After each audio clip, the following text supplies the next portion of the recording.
and it's 2 o'clock, so perfect timing. Everyone now got to see us, get ready. Hi, welcome everyone. So welcome to this second webinar of our Soil Carbon Fest. I'm also just going to quickly give a little introduction to why we are doing this and why this is interesting for us as Commonland, and also what our aim is for today. For everyone who hasn't had the chance yet, if you want to just introduce yourself in the chat, please go ahead and do so. We'd love to know where you're coming from and also why you're interested in this topic. And just know that there's the regular chat and then there's also the Q&A section. And throughout the session today, if you have any questions, please pop them into the Q&A session, because then we can really keep track of your guys' questions. Welcome to Advanced MRV for Soil Carbon. So our aim for today is to get a little bit of an overview of the recent developments in the MRV sphere for soil carbon, and also draw from the experience and knowledge of 4 front-running organizations who where we've now invited speakers to represent them. And before we get into the nitty-gritty discussion of MRVs, we just want to provide a little bit of a context of why this is relevant and interesting for Commonland specifically. So first of all, Commonland is a non-for-profit system developer of large-scale landscape restoration projects. And in a nutshell, what we do is that we connect and support landscape partners in making their landscapes and communities healthy over time. And we do this in a holistic way by using the 4 returns approach. And I won't go into the details of what the 4 returns approach is, but I will say that you can learn more about this on our website and also on our learning platform. And we also recently published the 4 Returns Guidebook, where you can also read a little bit more about our approach. And on this slide here specifically, you can see examples of how we connect and support with landscape partners. We have a lot of stakeholder workshops. We also advocate for landscape restoration in Brussels for the EU. And then also here on the 3rd image, you can see one of the farmers from the Netherlands showing what their soil looks like using regenerative agricultural practices. And another way that we also mentioned yesterday in that we support landscape restoration is by working with partners on developing carbon projects that bring these natural, financial, social, and inspirational returns or benefits to local communities. And what's very important to mention here is that these benefits, especially the financial benefits, are not for profit, and they're given directly to the communities for development projects. And but developing credits from soil carbon is very difficult because, thank you, Kilian. It was apparently we were not recording. So now we are recording this session. So what I was going to say is that developing credits from soil carbon is very difficult because soil is a very complex and dynamic system. And the carbon in soil depends also on multiple factors, such as land management, soil depth, soil type, temperature, etc. However, there is a lot of carbon in soil. So if we could potentially tap into this soil pool, we could create a lot of credits from it. And so for future carbon projects, we're really interested in looking into how we can do this. And we want to know whether soil carbon is really something that we can monitor, and whether it's worthwhile investing in, and whether there are also cost-effective measurement methods and tools that can help us with this work. So for today's session, Tom and Kilian, who are carbon project developers at Commonland, invited Tessa from Soilcaster, Suf from Spatialize, Avni from the International Soil Carbon Network, and Dorn from Open Team to talk a little bit more about this topic and to share their experience with MRVs, and yeah, to also help us answer some of these questions that we have so that we can improve the monitoring of soil carbon and also continue to provide these co-benefits to local communities. So without further ado, Tessa, I'm going to give you I'll give you now the lead to present yourself. I won't introduce the speakers more because they will do this in their little presentations. And yes, if you have any questions, ask them in the chat. All right, Tessa, go ahead.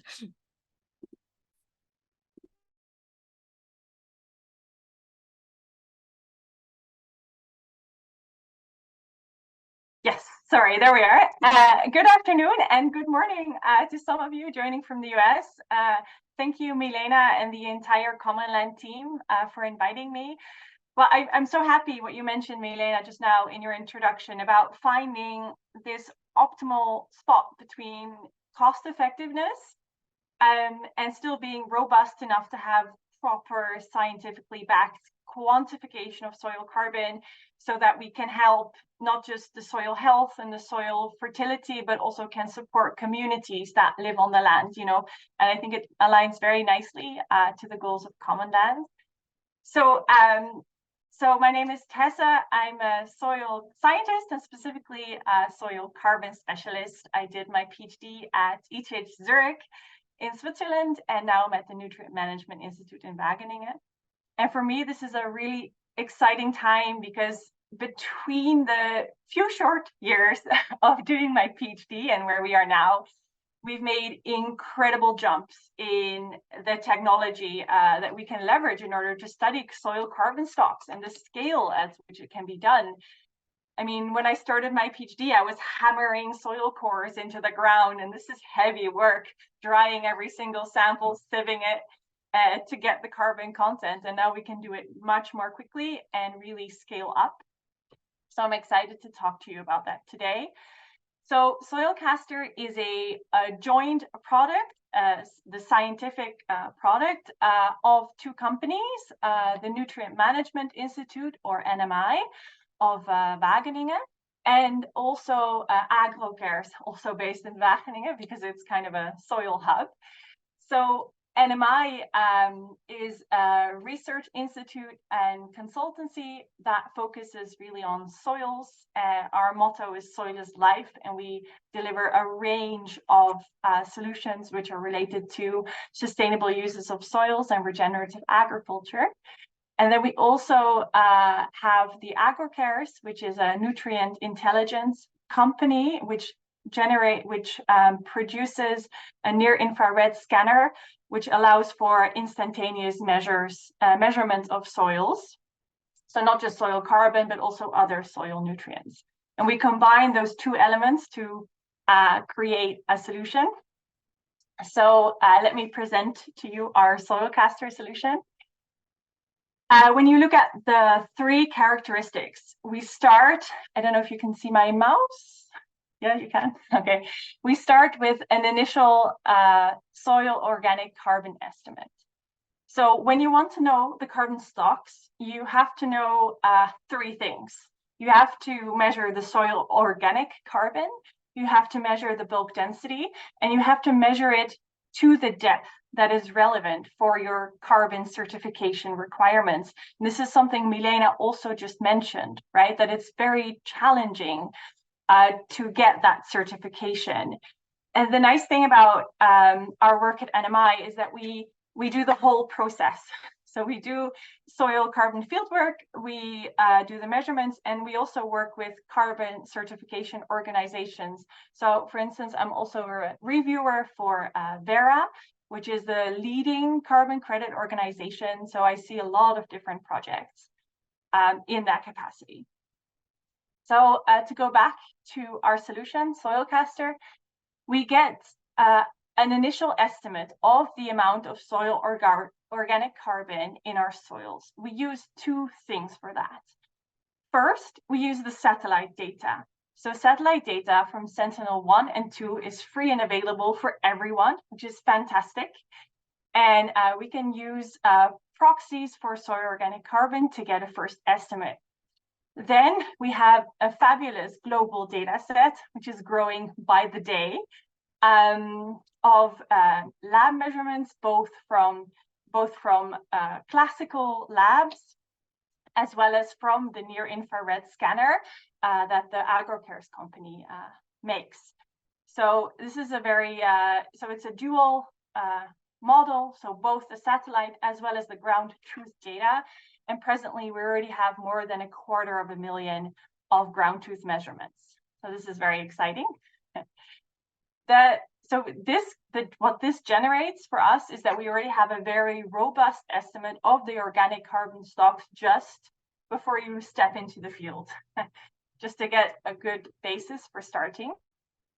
The next step is then to do fieldwork. So as many of you know, for the carbon credit requirements, it is necessary to do fieldwork. Presently, only using satellite data is not permissible in these carbon certification schemes. So as many of you know that have worked as a soil scientist, fieldwork is the most time-consuming part. So going into the field, digging, hammering, this takes time. So what we have done is that we've developed a stratification approach, conditioned Latin hypercube sampling, which leverages the satellite data that we have and the ground truth data that we have to select the optimal sampling locations. So we're not going to sample a location which is very similar twice. We're going to sample the locations which are as different as possible in order to capture the spatial heterogeneity as efficiently as we can, and then we can base our soil carbon estimates on that. So we try to find the sweet spot between scientific robustness and efficiency. Then, of course, there's the fieldwork, which I will get into more detail later, for which you need a soil corer and the AgroCares near-infrared scanner. Then what we can generate is the stocks of carbon per hectare. We will get into so we can do that at different scales. So we can do it at a farm level scale, but also at a region level scale. And then we can generate the data that is required for carbon certification. And because we work closely with carbon certifiers such as Verra and also others, we can actually already generate the data in a way that aligns with their requirements. So in a way, we think that Soilcaster overcomes a number of these key challenges that Milena mentioned in her introduction, in the sense that it is cost efficient. So you don't need a lab measurement, you only need the near-infrared scanner. So how does this work with a near-infrared scanner? The colleagues at AgroCares have measured 20,000 samples across the globe, and they have measured the near-infrared spectrum as well as the wet chemistry in the lab, in the same lab, often even by the same person. And they have correlated those with deep learning so that they know which peak in the spectrum actually correlates to what amount. And thankfully, carbon is one of the easiest ones to pick, so that's good. So that really saves a ton of costs. Then also we minimize the amount of samples we need, because we have seen in the past that the cost of fieldwork is the highest cost. It's really easy to use. I've used it in the field with farmers, and you just show it to them in 5 minutes. I remember I was in the US and I showed it to a farmer and he loved it. And within 5 minutes, he was measuring himself. So you don't need a PhD in soils to do it, right? You can be anyone and you can do it. So I think that's really powerful.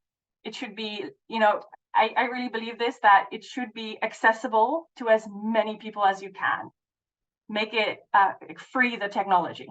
That's really key. And you get your results fairly quickly within a day, because we've automated our model workflow. We also get a measurement of dry bulk density. So you don't have to do that in the lab, because that's also super time consuming. And yeah, we work with Verra and we make sure we align it to them as much as possible. So what does the workflow look like in practice? So let's say you're a project developer or you're a Commonland, and you say, okay, I want to get started with this. Let's go. How do we do it? So our workflow in practice. So the first step is that we need the shapefiles of your area.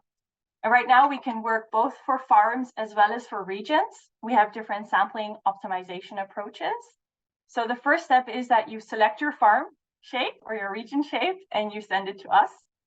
Then we send back the locations that you need to go to, and you will go into the field, put on your boots, probably your raincoat, and there you go. Then you take the samples. The Vera carbon credit protocol requires 30 centimeters, so you will do that. It can be a bit of work. So you go to the location and you take the core, and then you remove all the elements which are larger than 2 millimeters as per protocol, and then you scan it with the scanner. And this is a really rapid process, so it depends. My colleague and I at some point could do one every 5 minutes, and if we have people who do not have a specific training, for instance, we had actually 2 Ukrainian refugees who were working on this, one of the pilots we had, and they were, you know, as you can imagine, completely new to the technology, and they could do one in about 10-15 minutes, which again is very exciting to me because it means that it's really an ease of use, which is very nice. Then immediately you'll get the results on your phone of your soil measurements within the AgroCares application, because AgroCares has really specialized on this. And then you will get also the carbon stocks after you've measured all the points on your farm or your region. You get the carbon stocks on a 10 by 10 meter grid. Okay, and yeah, the exciting thing is that we are currently in active development. So my colleague Benjamin Straube from AgroCares can tell you more about this, but we are developing an app which will allow you to do all of this automatically with the scanner. Then there were a few other questions. So first, for the opportunity and challenge, I don't know how I'm doing on time, Milena, if I should hurry or not. You're still okay, but maybe if you could wrap it up in like a minute or two, that would be great. So we can. Thank you, Milena. I will. So one of the key opportunities we see is that we can really contribute to regenerative ag and carbon insetting in supply chains. We see this as one of the most large markets. We do see also challenges, which is specifically related to bulk density, whether it is permissible for carbon certification schemes to use emerging technologies or not. It's ambiguous right now. So we see this as a key challenge. And also a challenge is for us to upscale. We're doing pilots, but we want to scale up. Where do we see ourselves in the MRV pipeline, so to speak, in the roadmap? So we see ourselves as technology facilitators that can monitor carbon and assess the increase of carbon. And we can, with a fair precision, determine the difference between 2 time points. Then and then we can align this to carbon certifiers. We work for farm level as well as a region level, and we specifically look for farms which are either larger than 60 hectares or clusters of smallholder farmers, which together are bigger than this amount. Yeah, so where are we with alignment to verification? We have a strong team of scientists. The paper is peer-reviewed and published, so the link is here. We try to align it as much as we can to certification protocols. However, Vera does not approve of methods, but only of projects. This is something to keep in mind. And we are also working on alignment to SBTIs and the greenhouse gas protocol. So I hope that was clear, and I thank you again, and I'll give the floor again to Milena. Thank you, Tessa. We can also dive a little bit deeper into this after all the others have also presented their presentations. I see some interesting questions already in the chat. Suf, can I give you the space to do your presentation? Yes, of course. Thank you very much for the introduction, Milena, and also thank you for the opportunity to share a bit more about Spatialized's approach in advanced MRV. Let me see if I can start the presentation.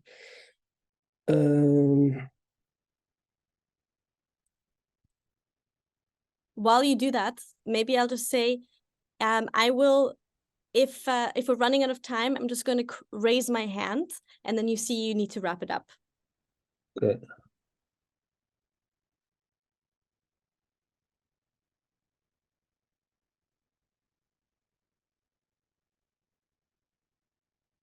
I hope you guys can see my screen now.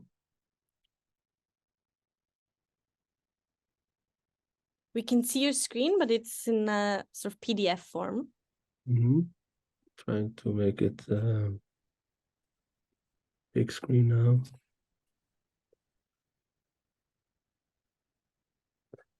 You should be able to see now a big screen. Nope, we don't yet. Maybe try one more time. Yes, 1 second. There's always some technical hiccups. It's a small screen. But yeah.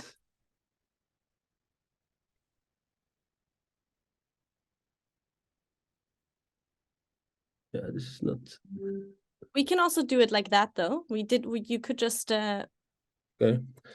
Yeah. So thank you again for this opportunity to present at the webinar on advanced MRVs for soil carbon. At Spatialize, we're helping improving soils by measuring carbon, and in that sense, we have developed a very advanced algorithm that actually combines the accuracy of soil samples, of which we have over 300,000 of them, in our database, with the scalability of satellite data.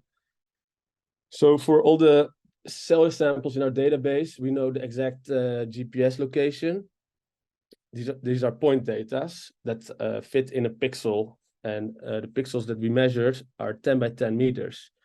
So for all these 300,000 points, we train an AI model on over 120 parameters of satellite data. So the satellite can look into 120 different covariates, different aspects of how the soil looks like in those places where soil samples are taken. And you can see that as you can compare it to our own eyes. With our own eyes, we can see red, green, and blue. But with the satellite eyes, we can look into 120 more, let's say, colors. Now, this then allows us to predict with a certain certainty, and also a given uncertainty, about the soil organic carbon in the top layer, because that's what Spatialize has dedicated their research capabilities on for the last 3 years. And we got very nice results for that in return, which are also highly accredited. Yeah. Anyways, the tech stack is as follows. So we have more than 300,000 soil samples. In return, we get an accuracy compared to physical soil sampling, like soil samples that go to the laboratory, which is nearing 90% accuracy in some of the regions where we have the best results. We're still working on calibrating for a global coverage, but for now we're mainly getting these results in the east of Africa, in the US, Australia, India, and large parts of Europe.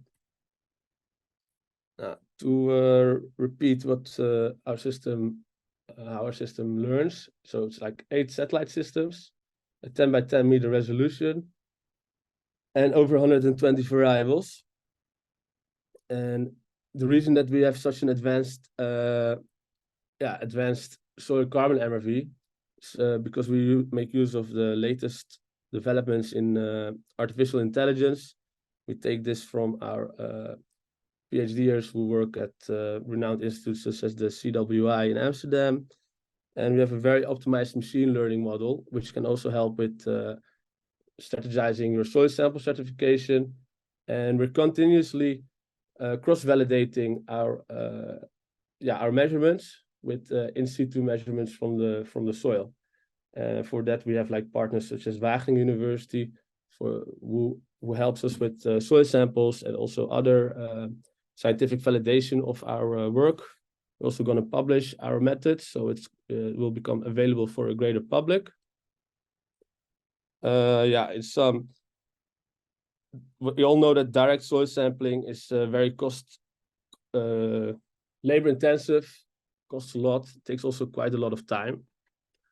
Now, what we see with the standards, such as Vera, that they rely on like process-based modeling, and the standards also limit the success of land restorations because they mainly work on a project base, which limits the effectiveness of people that are interested in land restoration because they have to accredit every project per project, which brings a high cost.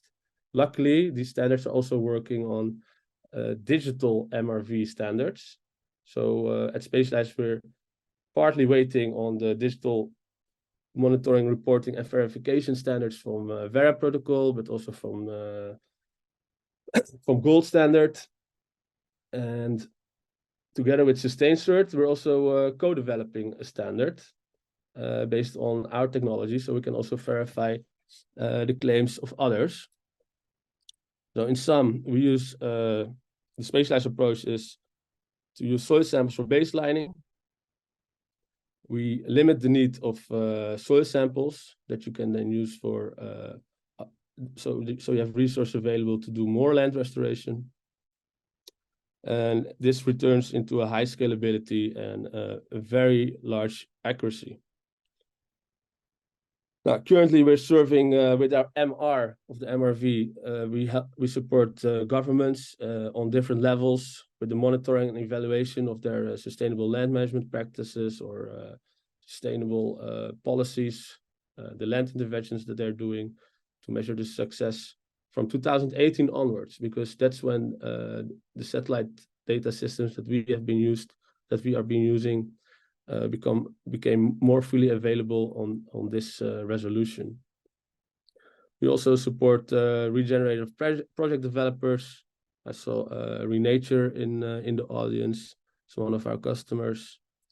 Next to that, also NGOs.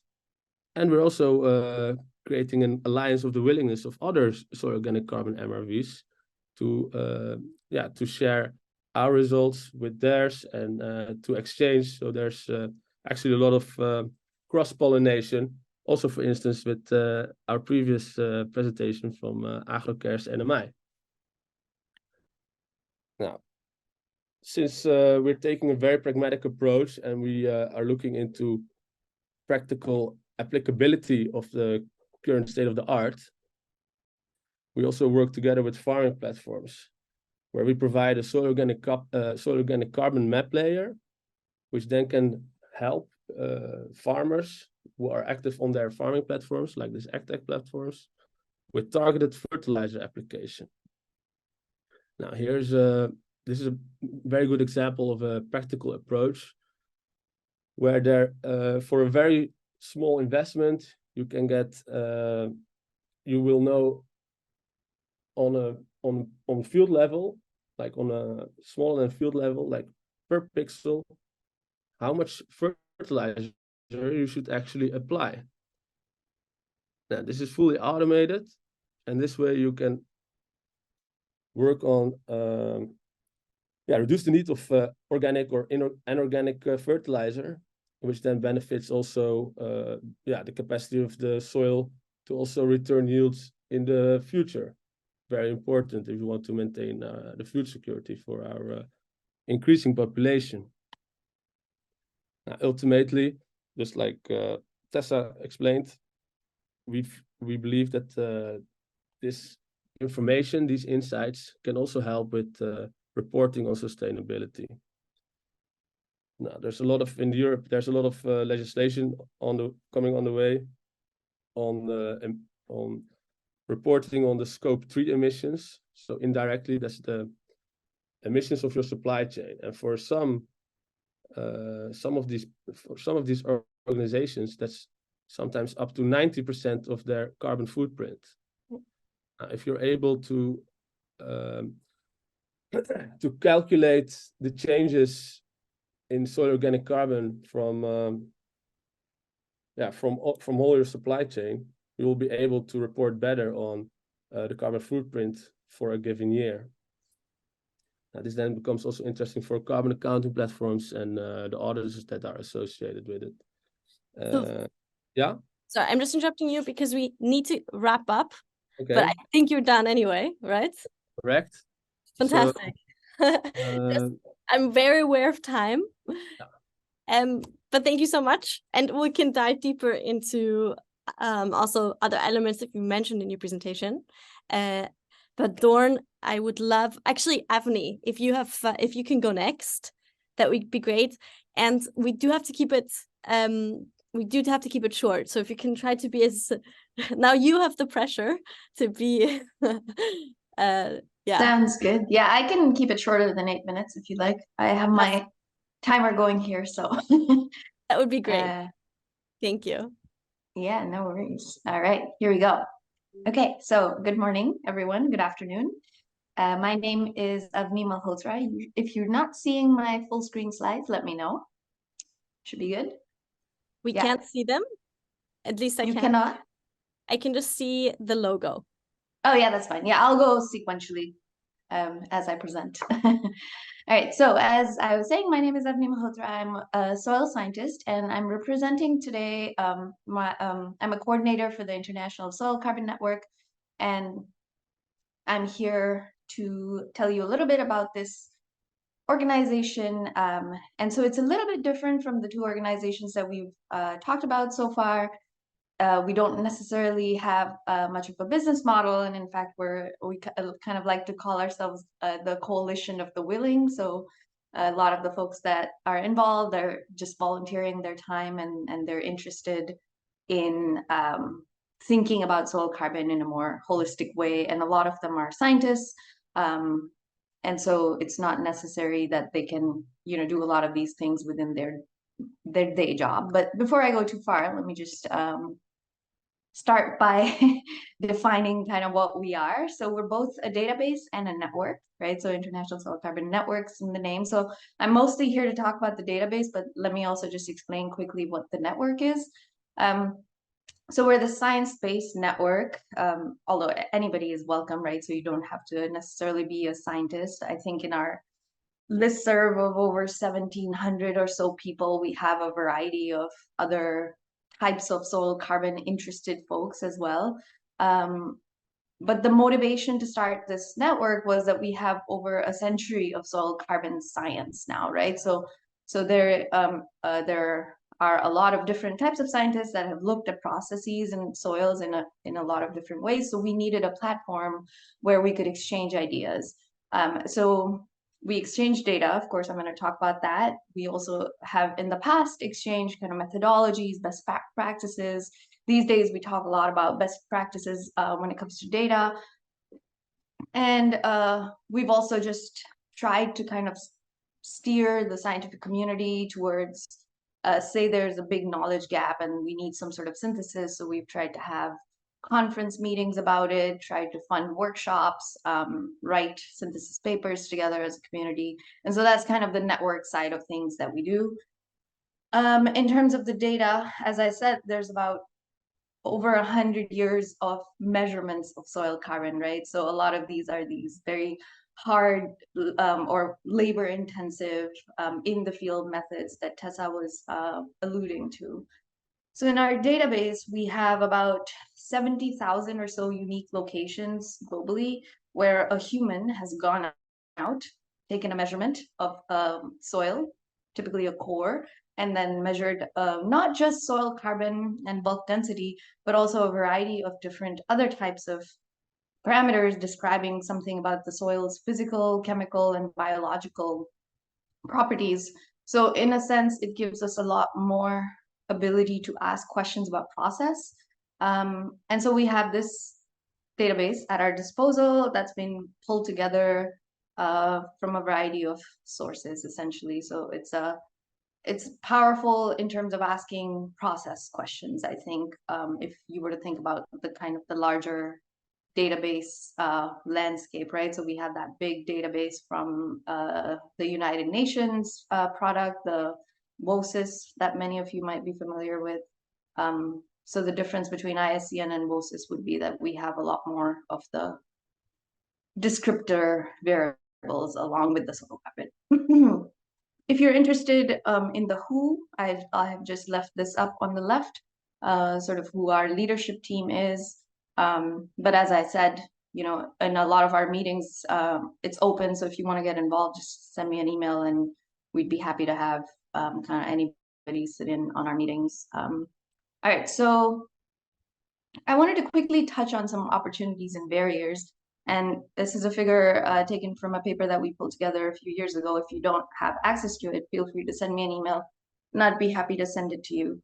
And here I just wanted to make the point of thinking about the soil carbon, particularly scientific open data availability that we have and kind of our goals with it, right? So if you think of our understanding of soil carbon as this tiered pyramid, our ability to understand the vulnerability of soil carbon or response to change is kind of underpinned by our ability to understand just how soil carbon changes over time without any, you know, management or disturbance context.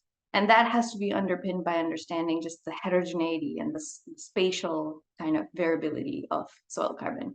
So as you go from bottom to top on this pyramid, our data availability and current understanding becomes less and less. And I think for a lot of the topics that we're talking about vulnerability. So how does X management practice change SOC? And so those types of data are less and less available.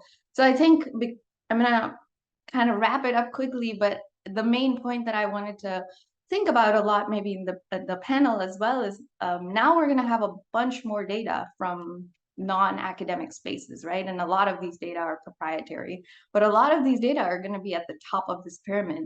And so I wonder how folks, and it's really exciting to see everybody that's in the audience too. I appreciate people that introduce themselves. How do people think about this explosion of data that's going to happen? Because a lot of it's going to be proprietary. How are we going to make it openly available so that we can actually continue to also move forward the science of soil carbon, right? Because as Milena mentioned in the beginning, soils are very complex and dynamic, and we still have a lot of unknowns to think about. So let me stop there in the interest of stopping sooner than 8 minutes, and then we can come back to some of these topics. Thank you. Thanks, Daphne. And you left us with a very interesting question to think about. So thank you for that. Dorn, yes, fantastic. You're next. And if you could also try to keep it within the 8 minutes, that would be amazing. Absolutely, and I'm very excited to follow that that introduction, because I believe that Avni just sort of teed up a lot of Open Team's motivation, which is around how do we aggregate and share data, and really this notion that you know, we're measuring soil carbon, but a lot of the variables are management. Like what we're talking about, soil health, is people and the land, and the big question is really how do we influence soil carbon over time? We're measuring it, but we're monitoring it in terms of how its sensitivity to how we're interacting with nature. And so I think the big part that I'm going to talk about here is sort of framing up how Open Team is thinking about this topic, and hopefully we'll again, each of the previous presentations I think fit really nicely into how we're thinking about it, which is that it's MRV is an outcome of adaptive management, because ultimately we're talking about decisions that producers make, sort of moving from precision agriculture to decision agriculture. How do we equip land stewards of all scales, geographies with accurate, accessible, ubiquitous, trusted knowledge about the system that they're managing? And that trusted knowledge is what we're talking about to drive markets, but it's the same knowledge that we need to actually affect change on the ground. And so this is this transition, and where Open Team comes from is really this idea that agriculture is a multi-generational shared endeavor and a public science, and that we need to create a shared technical infrastructure to be able to support that. And so we're building on a lot of the bones that sort of like projects like CERN or deep space exploration, these other public sciences, or the Human Genome Project. But how do we start to build a structure to allow us to share data to make that all possible, and recognizing that interoperability really means working together. So I'll just quickly go through Open Team and the acronym that it represents. We believe that that solution needs to be open, to be trusted and accessible. We saw earlier FAIR as a principle in terms of data: findable, interoperable, accessible, reusable. That's a core design principle in all of what we do. Technical ecosystem, because it's not the technology ultimately, but it's actually the ecosystem of technology together, and the people and the communities that actually steward it, that make it work together. And ultimately management, because none of this knowledge is any good if we can't actually apply it to the ground and translate it into action. And so involving land stewards and their role in both collecting and then using that data, we think is really important to actually lowering the cost and increasing the utility of the data that we're collecting on the ground. And so that's, again, translating our MRV into ubiquitous, trusted knowledge and feedback to land stewards that they can use. So we feel like it's important to create the tools, but also the skills to implement them, also creating the incentives to use the tools, and then also working towards examples on the ground. So we work in all those sides, and our collaborative is a collection of research universities, ag tech companies, land steward organizations, government agencies who are working. We're primarily focused and work very closely with the USDA, particularly with the latest climate smart commodities grant programs, and the newly announced in the US, the IRA greenhouse gas quantification efforts, which are tied to, for the first time, really billions of dollars moving into this space that will require quantification. So so I'm going to focus again on some of our sort of social approaches and architectures and technology for management that we think are important. So at the core of that is this idea of data sovereignty at this geospatial data generated at the farm level is most valuable when it's combined with additional management data that the farmer controls. We just heard from the previous presenter how important that other data that might be proprietary is in terms of interpreting and unlocking the real potential for really dense, trusted data that we can that can move forward. And so that requires a trust framework and a trust alliance between individuals and their trusted advisors and those in which they work with, whether they're certifiers or markets or government agencies or other producers. So we feel like creating an architecture that allows land stewards and farmers and their trusted advisors to share that is particularly important. So we've been working through our suite of open source tools to create what we're calling an ag data wallet. And we see that that is particularly important to be able to, again, make it cost effective and increase the quality of that data, where we can, that original observation, trusted observation, verified by other advisors, we can enter that once and use it many times in many ways. So first and foremost, at the farm level, for informing decision support, creating farm management plans, creating adaptive management plans, soil health management plans, all of that farm gate profitability that derives from improving soil health, followed by, that's the same quality data that we need to improve our models, to improve our research and development, to calibrate our devices in the field, to improve those calibration data sets for remote sensing. The higher quality confidence in those models, in those devices, is what we need for improved certifications and supply chains and making claims. And then ultimately, we're seeing sort of the derivatives of that in environmental markets. But we see these as all compounding, and that it all ties down to quality data, and ideally tying in with the management data at the ground level. So we're really looking at, you know, some of the enabling tools to put a lot of the improved measurement tools and technologies and research that we've heard with other presenters into a context that's interoperable. But we believe it is rooted in the data control and permissioning, and enabling ease of sharing that data with confidence, and creating a collaborative environment to create incentives to share that and create cooperative data banks. And that's my alert that I'm just about at time. But I'll just note that, again, we are working in this tension between creating public goods from agriculture from private enterprises. And so that tension, I think, is really important as we're thinking about tools and technologies and promotion. And that we, in order to benefit the public science, we do need to support the private enterprises that are helping to generate that.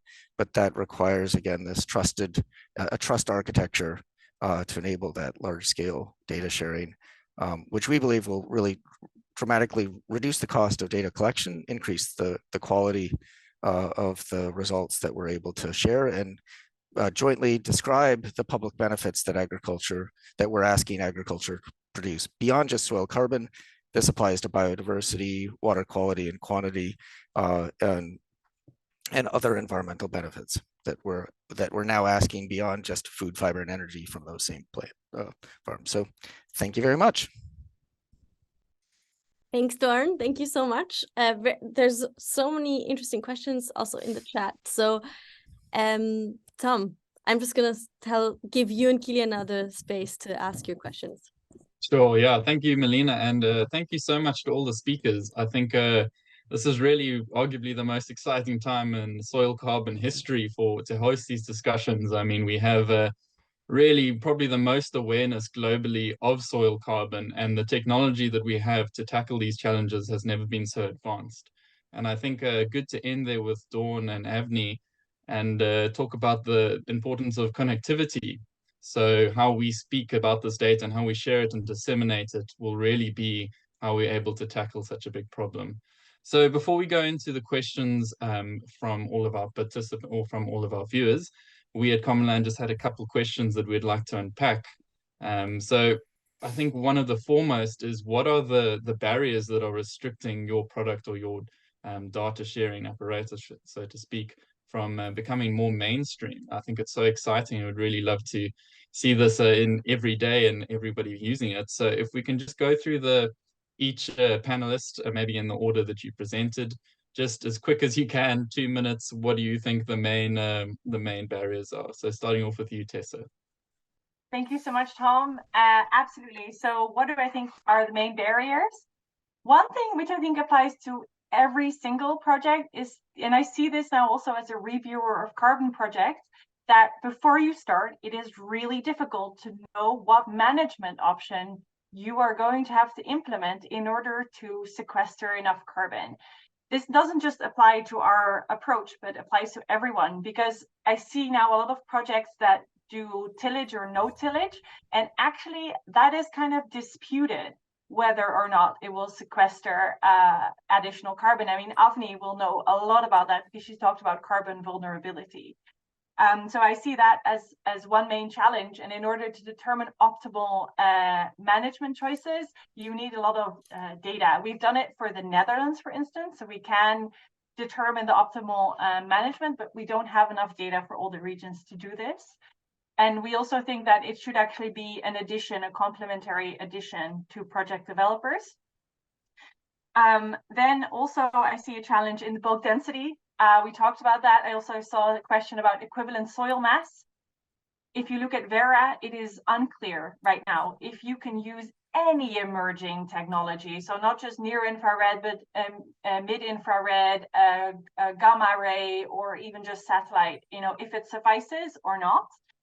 And then also the ambiguity in the verification approach. So we see this now because I see it from both sides, from the technology development as well as the carbon certification approach. It is such, in Dutch you say erwtensoep. It's like a fog you have to look through, and I can imagine it's super challenging as Commonland, a project developer. You want to make sure that your project successfully reaches the finish line, and it's very difficult to determine before you start if it will. So I see this as another key challenge. Thanks. Thanks, Tessa. Suf, if you can kick off there quick. Yes. So yeah, very good point from Tessa. Like next to land management and bulk density, these are mainly largest challenges. But what we also see is that the certification, the protocol and the standard setters are also very slow in developing the digital MRV solutions. And we also see that they have a kind of, yeah, a bit the power in deciding what's wrong or right. We still think that this whole industry is still very premature, still nascent. So there's certainly a lot of developments and scientific research needed before we actually know what's going on within our soils. I think we know more about our galaxies than about our soils. And ultimately, what we are doing to make our product becoming mainstream is rather supporting pragmatic land restoration initiatives, just to give them an idea on how well their land intervention has been progressing since 2018 moving forward. Thank you. Thanks. Yeah, so yeah, please go on. For ISCN, kind of the barriers to becoming mainstream have been related to the funding stream, right? So I alluded that we're kind of just a voluntary organization, and so that also results in kind of limited time for us to do our data curation work.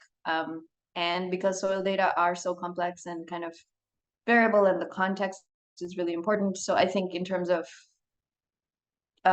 just our data infrastructure, we know that there's a lot more that has been done in terms of data management, state of the art, that we have been able to enforce. And that kind of comes with just more data use. So the more people that use our data, the more we understand the problems with it. So that's kind of on the data side of things. But I think in general, for like process understanding, the barriers globally have been things that Tessa has already alluded to. So bulk density has always been a problem, right? So for a lot of our data, we don't have bulk density, and we had to do some estimation. So that makes the data quality a bit lower than its counterparts where bulk density is available. And then the other big thing is depth, right? So we know that we only measure usually up to 30 centimeters, but most of our carbon is actually below that. So depth is maybe something we can talk about in the next set of questions as well. But yeah, I'll let Doran take it away. Great. Yeah, I'll echo. I think one of the big barriers is interoperability and siloing across both regions and across disciplines that are necessary to really to get the benefit of the emerging tools and technologies. So I think from a technical perspective, that's a big barrier, and certainly one that we're attempting to address, but it's a substantial one, less about the technology and more about the interoperability and large-scale collaboration. The second one I'd say is really related to the application of these tools and technologies on the ground, and the trust that's necessary with producers, and also the skills required to bridge that sort of analog digital divide and trust amongst those technical service providers in these new tools and technologies, and equipping them with the tools that will also be accepted on the ground. And so I think there's a big sort of trust and training and skills gap that's going to be necessary to equip the numbers of people that we actually need in the field to do this work. And I'll leave it at that. Thank you so much, guys. Wow, I mean, lots to unpack there, and there's clearly quite a few barriers. And then I think it was already mentioned by Avni and Dawn, and I think I'd like to unpack it a little bit more. But whenever we start as a pre-feasibility and just working in a new area, you always want to get an understanding of what the carbon is in the soil, if there is the potential to do some interventions to improve it, or what is the status when you start working. So what do you think in terms of the local and global data availability? If somebody is looking to set up a carbon project, or even just as a farmer wanting to understand their carbon content in their soil, what is really the first step? So this is really directed at just Dawn and Avni, but of course anyone can jump in. So maybe with you, Dawn, first, if you could give your best bet. Well, I mean, I think there's been a huge leap forward in farmer-centric rapid soil health testing, some very low tech. So I think the status of that and our understanding of how to measure the baseline soil health information with tools like Land PKS or others like that are really the challenge there is really creating ubiquitous training around it. But I think the state of the science for rapid baseline assessment is really quite good. And in terms of what's required from a marketplace and so forth, I think that's again still to be determined in terms of this trade-off between cost and accuracy and precision. But I mean, I think from a technical perspective, we have a lot of what we need to move forward and make it ubiquitous and widely trusted. It's really sort of the rest of the package in terms of how to disseminate that and get that out into the field. Yeah, and there's more and more services that farmers could leverage to kind of get, of course, paid services to get some of their baseline data. From my kind of perspective of just the academic data that are available, those are obviously not useful if you're interested in like getting baseline for a given farm, although you could go and check if there's been any data from similar types of farms with similar types of soils. But zooming out a little, it can help at these project developers if they're focused on a specific type of soil, that spans the Midwest or whatever type of region that they're interested in. You could still get access to these types of data. Most of these academic data are open source, right? So you could get access and just think about potentials, and you could also think about heterogeneity. Which is, as we have alluded to many times, a big problem, right? So you could do things like power analyses and understand just like how many samples do I need to take to even understand the heterogeneity. So reach out to academic partners if you don't want to do the work yourself. There is a lot of, I think, untapped potential there, and a lot of this like 100 years of soil science knowledge that people do hold, right? So that can be tapped into to understand as I said, heterogeneity and just the boundaries of what you can do with this. Could I add one quick comment to that? Is that I failed to mention, I think one of the big barriers is actually the heterogeneity of those different methods. And I think that's the huge opportunity here that hasn't been done, which is just creating, and this is something that's actually happening, we're working on with the USDA, which is this terrible sort of long name, which is Soil Carbon Monitoring Network Core Minimum Data Set. But that's basically just a baseline protocol that anybody can do that allows us to aggregate between bioregions, between production systems, and really globally, and getting some consensus on that, even though it's part of the challenge is we have so many good potential candidates for that, but I think that there's a huge potential for that going forward, because looking back and trying to aggregate is very difficult because of that heterogeneity of the protocols and units and et cetera, et cetera. Yeah, thank you, Dawn and Avni. We've seen like there are a lot of barriers, but still there's a lot of room to kind of improve the applicability of the data. So there's strong interest in the data, and obviously the harmonization of different data sets that have been established using different methods. It's probably always a challenge. So we hope actually that this will soon draw down to a core minimum data set, as you mentioned, Doran, that then can be used by carbon project developers to do feasibility studies, but also to really inform some baseline estimates that can be used for carbon projects.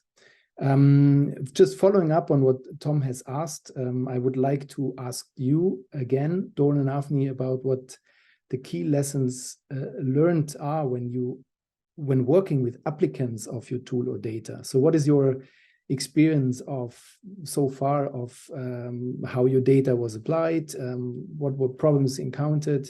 Maybe you can list some of these, Avni.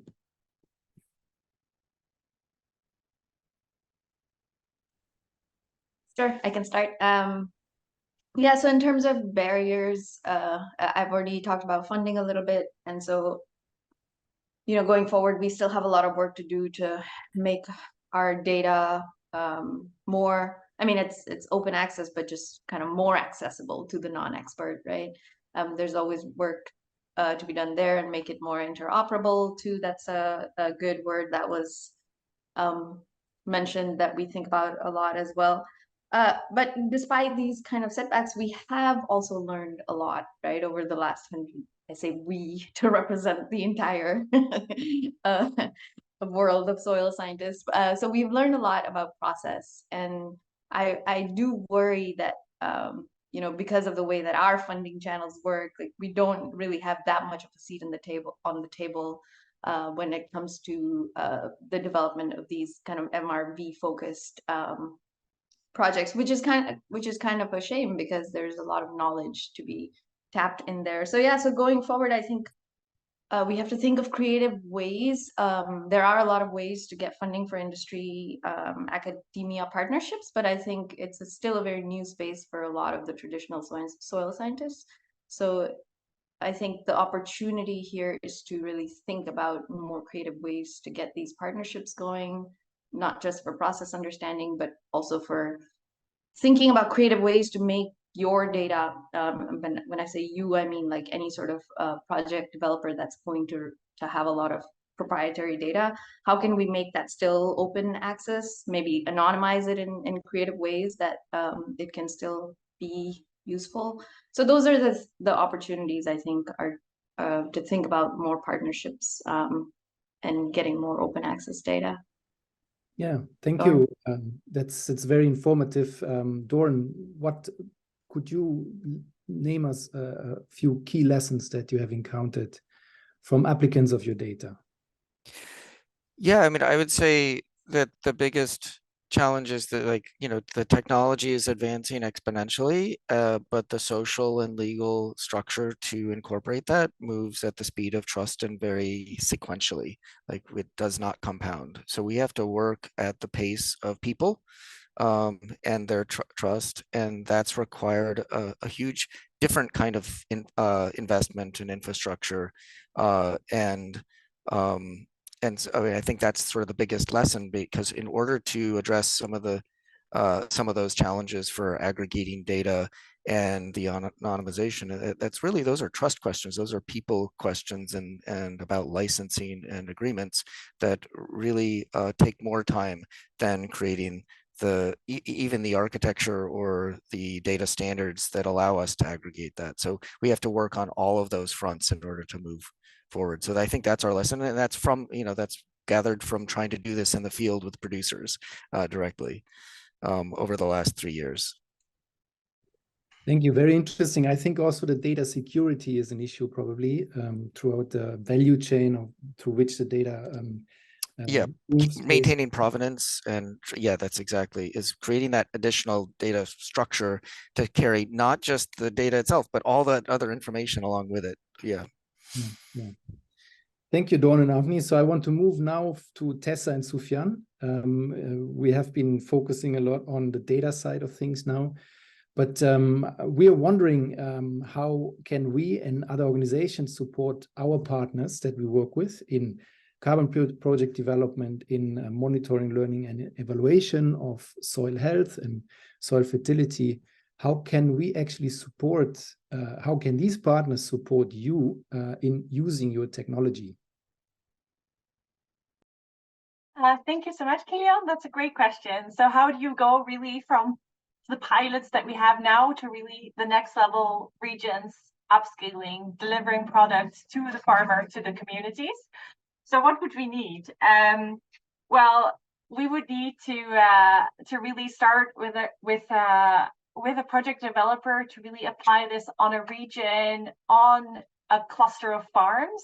This would be a next step for us. We've done a number of pilots.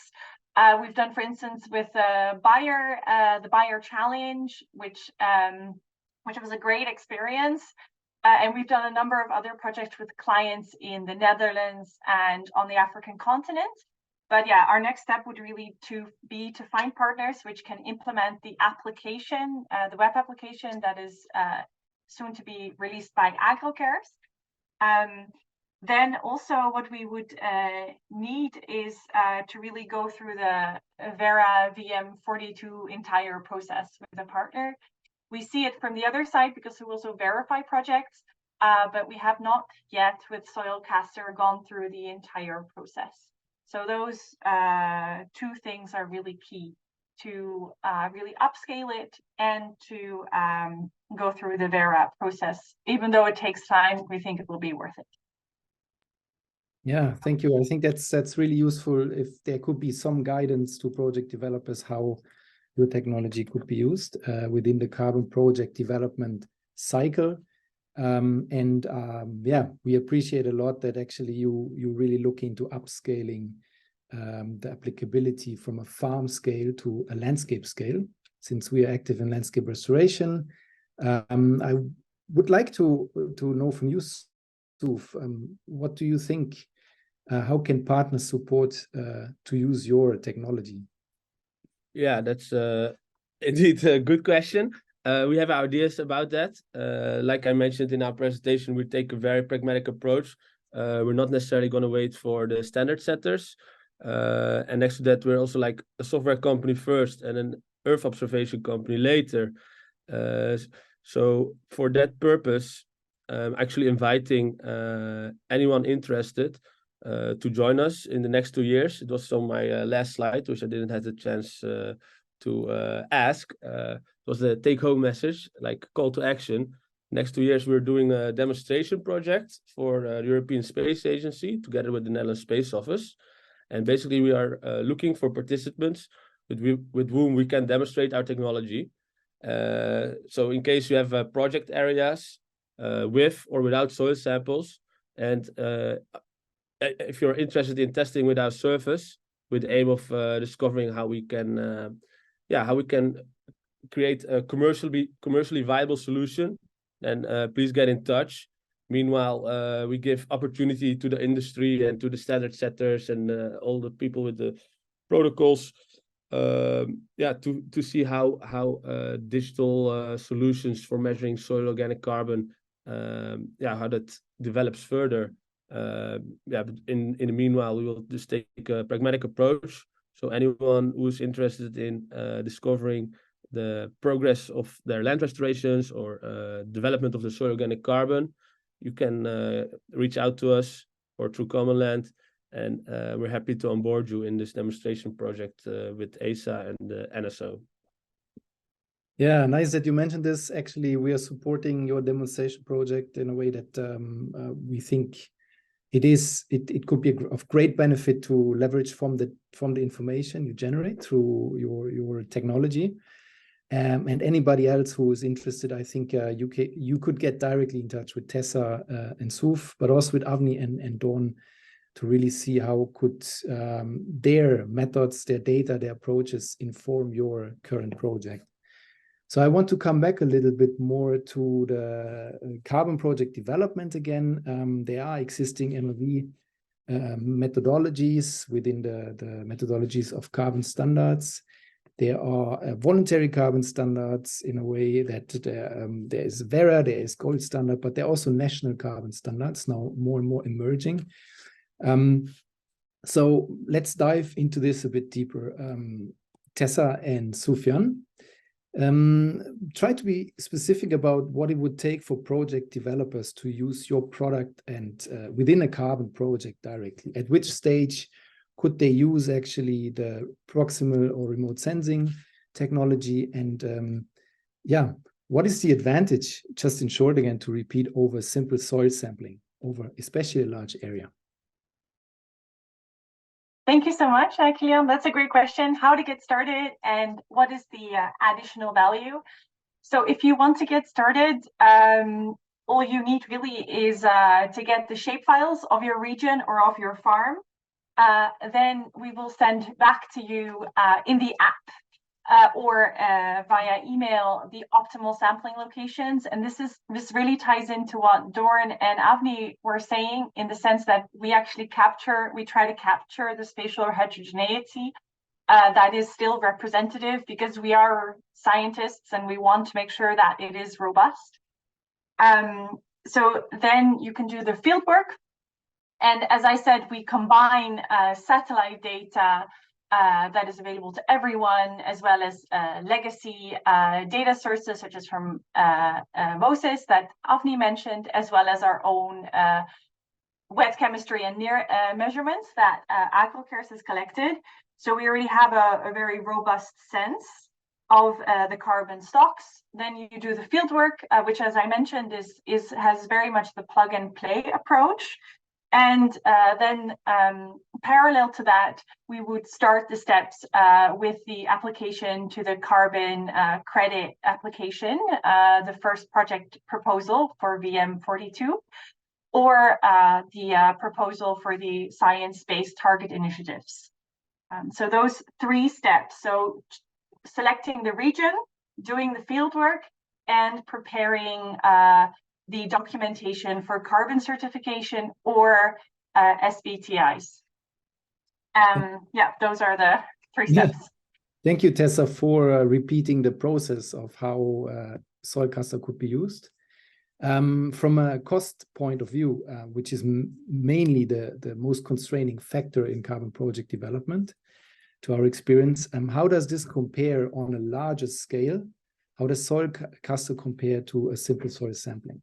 Could you say, without naming specific numbers, but how would that actually be advantages over traditional soil sampling in a cost efficiency sense? Thank you so much. Yeah, that's a very good point. So what about the cost effectiveness?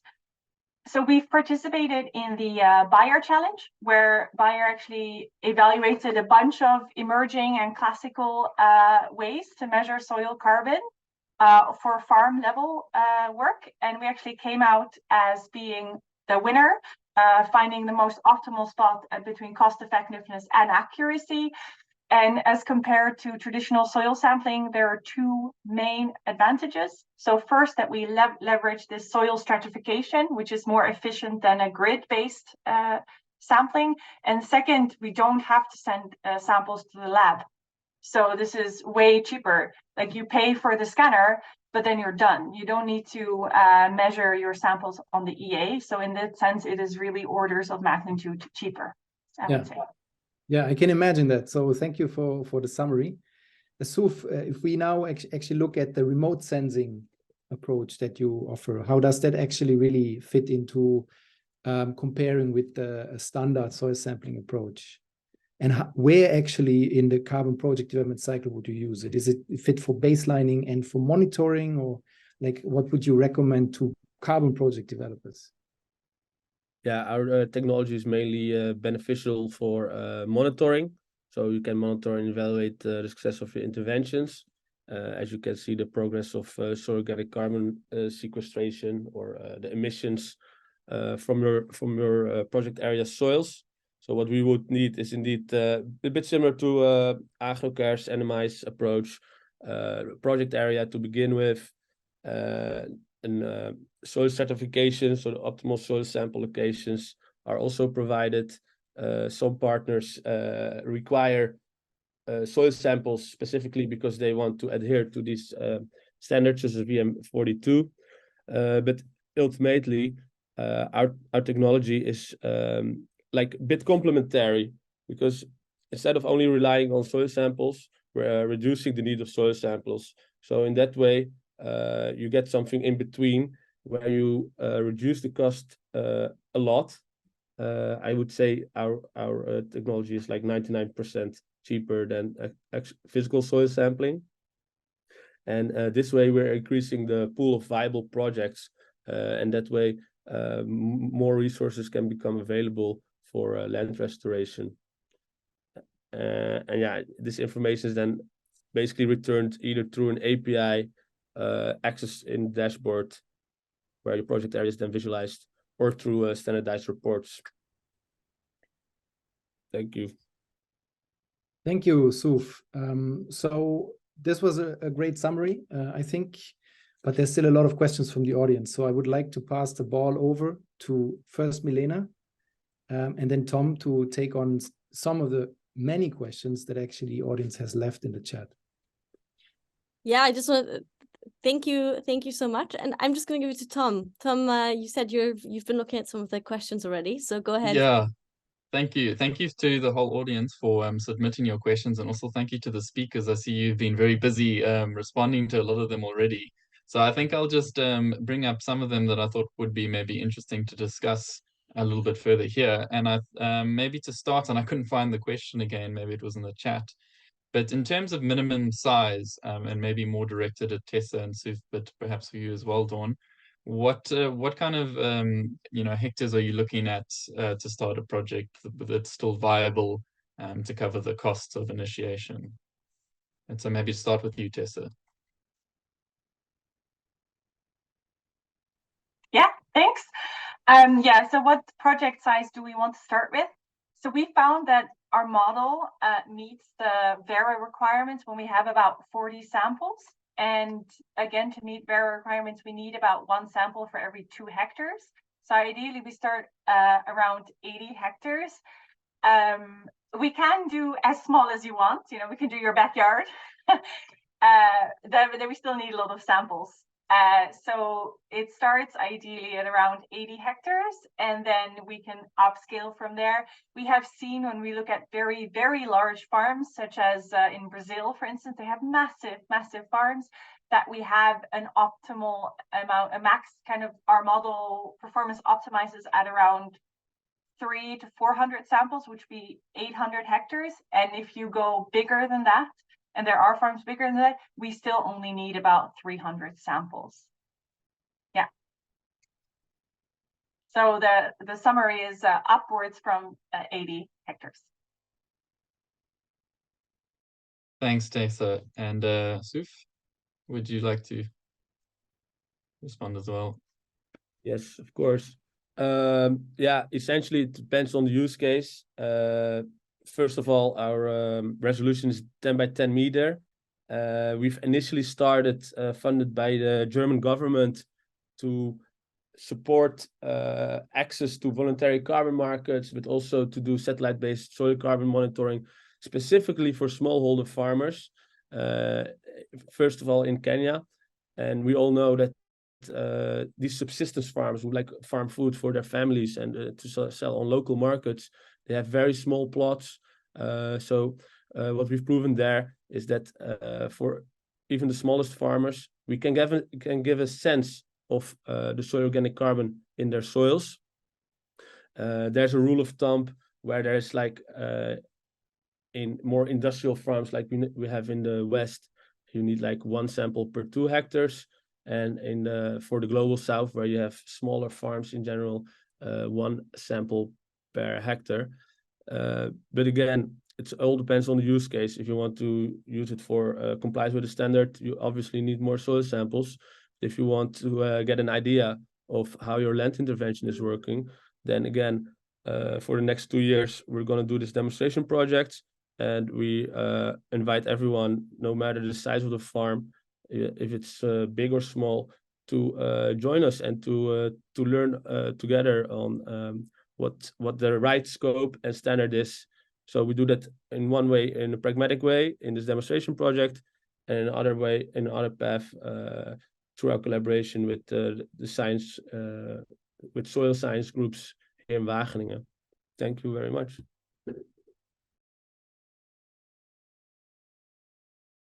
Thanks, Soph. And then Dawn, I don't know if there's a minimum size for you or if anyone can submit their data. Yeah, I mean, I think that's the goal. I mean, we're working to make the tools accessible at any scale, and to equip either individuals or technical providers to use them and submit into you know, a sort of a knowledge commons, so that that national calibration data set should be accessible to anybody who follows the protocol. But certainly the intent is to make that ubiquitous and to work across all scales. So from a single observation to hundreds of thousands of observations. Yeah, it's a similar kind of deal for ISCN. Anybody is welcome to submit their soil carbon data to ISCN. Just for workflow purposes, we like if they have at least 30 or so unique spatial data points, but it doesn't really matter.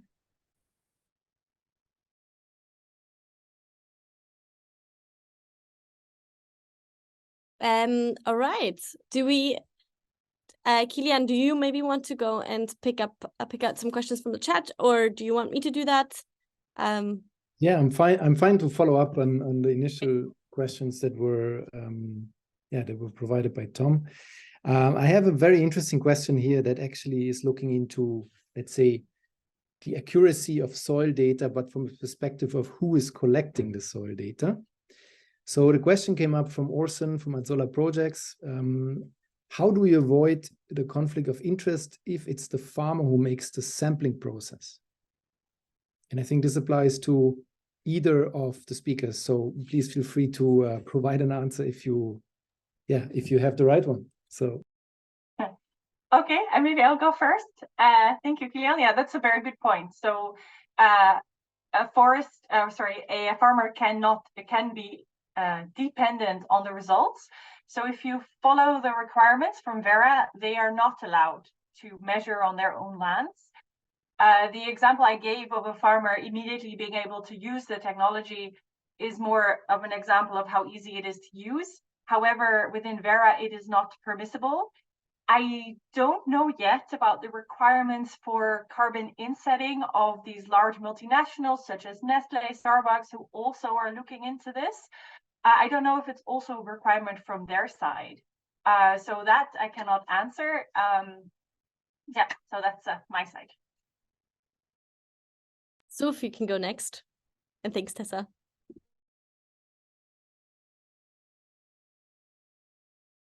Yeah, so again, a lot of focus on the standard setters. There's also another, wait, what was the question again? Because I'm also distracted by another question about the greenhouse gas protocol and the SBTI. Yeah, there are many questions, so no problem. The question came up of, it depends on who is collecting the data, because some users or some collectors might introduce some bias by collecting it because there's a conflict of interest, especially when trying to use this data for generating some carbon finance through carbon projects. How do you actually address this? Are you going to send somebody, an independent consultant, to collect the data, or are you basically relying on data that is collected by the land users / landowners themselves? Yeah, I actually didn't get the question the first time then, because for instance, how it works here in Netherlands, there's a few parties that take soil samples, and essentially farmers are always the owner of this data, and Europe also have the GDPR, so it's actually very sensitive information also. What happens here is that a lot of the farmers have united, and they have like created a platform. It's called Joint Data, where the farmers are in command of their data, and through some smart access, you can provide this information to others. And also the farmers here are obliged by law to take the soil samples. So an independent party is taking the soil samples. I have no idea how that would be like if you're in another country, then you're you're taking soil samples, and then usually it goes through a laboratory, and this laboratory also needs to be like ISO certified. So I think there's always an independent party involved, and yeah. Thank you. Yeah, I think that's enough of an answer. It's a complex topic, but Doran, for example, you relying on the data that is collected by the farmers.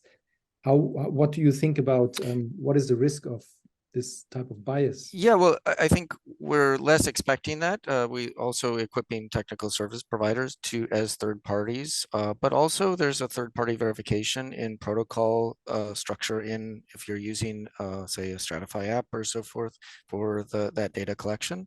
So, but we are not making the assumption that farmers are actually the data collectors, but we do think that well, two things. One, that as long as we're noting who collected the data, that there's some level of ability to sort based on the credentials and whether they've gone through the trainings, et cetera. The other thing, the second part, is that we feel there's a new role in terms of ag data professional that requires professional oaths of data stewardship and control that can be technically enforced, but is also a social sort of enforcement mechanism that also can be like an engineer's stamp on certain data that's important, and to make that process more accessible, but also third-party verifiable and incorporated into data agreements and contracts. So again, we're agnostic in terms of how it is, but we want to open up the opportunity for larger quantities of data that can still be verified. And again, especially, and it's additive, if you can have an observation and then have a third party add their observation to verify that, having that opportunity to again, increase the confidence of those observations. Yeah, it's certainly referring mainly to the sampling errors that are introduced by the method and how the soil sample is being taken, because then the labs are taken to the samples are taken to the lab to really look at what is in there. But Avni, what is your experience about this in your long-term research career? Have you encountered some sort of problems if farmers themselves are collecting the samples, applying standardized sampling procedures? Yeah, I've been thinking about it from kind of the just like tools issue, right? So depending on the type of tool, like pH is a classic one in our data set. Depending on the method that you used for measuring pH, you'll have a very different answer. And then of course, there's always the bias from the measurer itself. But yeah, nothing. So a lot of these data were collected without kind of this MRV context, right? So the conflict of interest aspect doesn't necessarily show up as much. But yeah, I can appreciate kind of it through the other speakers, through the other projects, where it would have to be something that has an independent party involved in it. And I also wonder how this works. You know, there's a lot of questions about permanence in the chat, as there should be. And then how do you deal with this when you come back, say 10 years later, when maybe totally different parties are involved now? So yeah, it's I have more questions than answers, I guess is what I'm saying. So we're on the same side, definitely. Yeah, the permanence question came up, so maybe we can grant each speaker like just 30 seconds to really say, how can you actually mitigate the risk of non-granted permanence by remeasurement, for example? Yeah, thanks. So permanence is key.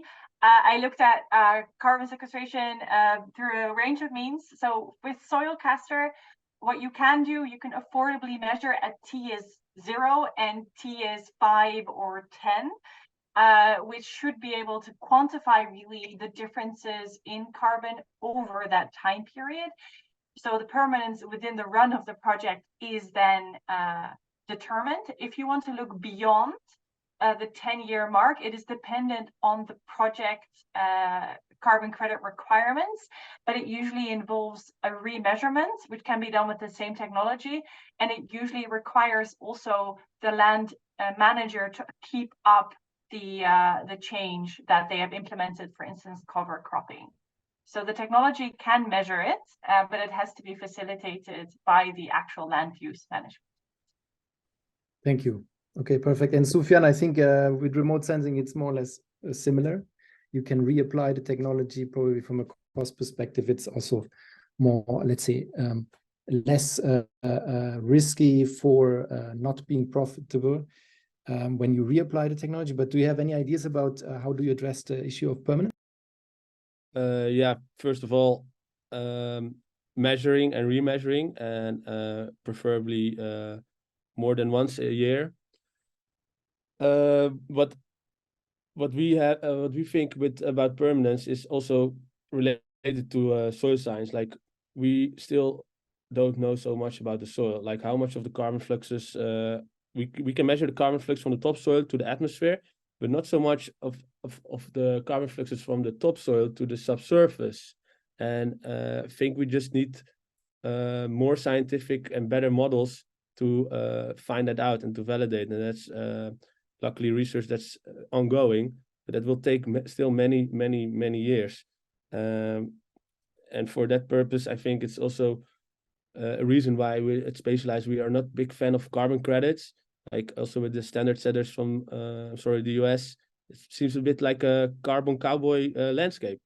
Yeah, essentially, we are. It's not a question from the chat.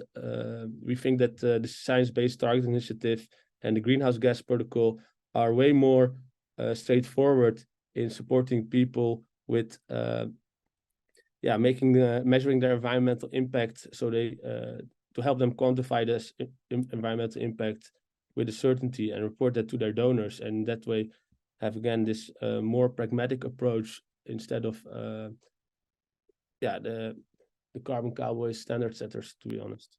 Okay, thank you. I think that's a good ending. We all need to kind of work on improving these kind of let's say methods behind the methodologies. I think that became obvious in recent discussion and critics about the whole sector. And thanks for joining today. I will hand over to Milena. She can wrap up the whole session, but I would just like to leave one comment. I think you are really important actors in this whole process of contributing to make the whole carbon markets and the methodologies more robust. Yeah, thanks, Kilian. So I don't even, that was basically also what I was going to say. And I was going to say, thank you also for joining and for sharing what you do. It was very, very interesting for us. For everyone who's still here, I just wanted to remind everyone that we have one last webinar happening on Friday at 2 o'clock about diverse credits, so biodiversity credits and wildlife credits. And there we're going to dive a little bit deeper into that. And I will share the link so that whoever's still here can access it directly. And yeah, thank you. Oh, I shared it only with Kilian by accident. I'll share it with everyone. All right, here's the link. Thank you so much for joining, Tessa, Suf, Avni, and Dorn, for taking the time. It was really, really interesting for us. And yeah, we hope you have a wonderful rest of your day, Avni. I hope you have some rest. Good morning to you. And thank you. Thanks very much. Well. Thank you all. Everybody. Thanks, everyone. And also for the questions. Bye. Thank you. Bye. Thank you also for the questions. Yeah. Bye.